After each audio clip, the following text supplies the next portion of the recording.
Part 2. Now you've decided what's going on. Now what exercises do we give them? A couple ways to go about it. Your choice. Okay, left brainers, let me give you a system. If in stride, they increase their stride. Okay, and you notice their knee came up quickly in stride, they were very vertical, and their heel came up. And you know it's hip flexors and calf is your big rock, so to speak, like we talked about in the course. Two things you can do. You can go right after it and say, okay, I'm going to stretch hip flexor. Or I'm going to get him in this position and work that hip flexor. That's okay. But remember, we want to do propriobility, 3 planes of motions. 3 planes of motion. Load and unload against gravity and ground reaction. Just like Gary and Dave would talk about, and Doug would talk about with their principles, strategies, and techniques. Those are principles we look at.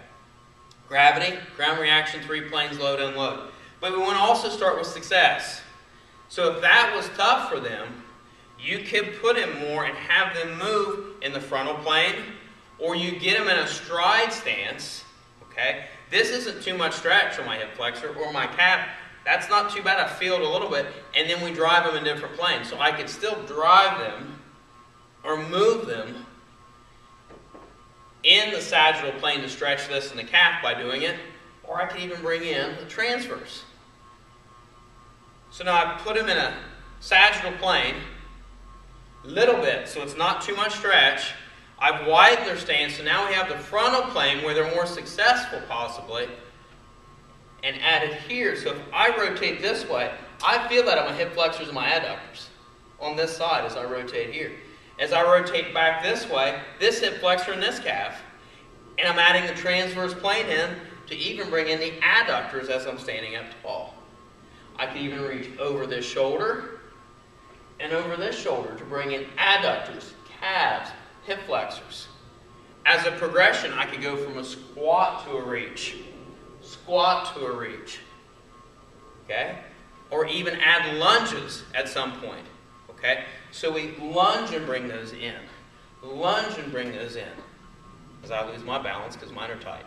Lunge, lunge, or, hey, that's too tough. So let's go to the lateral and just shift your weight and put it over this shoulder and then change it and bring it over this. So I'm just shifting my weight here, but adding in different reaches for the different planes of motion. So you come back to this one, you like this one. They need to be smooth when they do it. Propriobility needs to look good while they're doing the exercise. So now I put them on this step. This doesn't look too bad. So then I add in the different motions. I may add transverse plane. I may add sagittal plane. I could add sagittal here and here. Or I could go opposite to get more of the adductors in. So you play with it and see what they look successful with. I'm adding and driving 3 planes, and I know why. I know if I go this way, I'm really asking the hip flexors and calves to adjust to that. I persuaded them to go in this way. How do you react proprioceptively? Can you load and unload and get out of it? But I've also added this hip. Boom, coming around. If I'm facing you, I'm asking this hip to now load and unload while I've got transverse plane motion like gait, right? Upper's going this way, pelvis is going this way. And I'm asking this hip flexor, adductors and calf to respond as well. Going this way, it's more adductors. Going here, it's more iliopsoas and calf.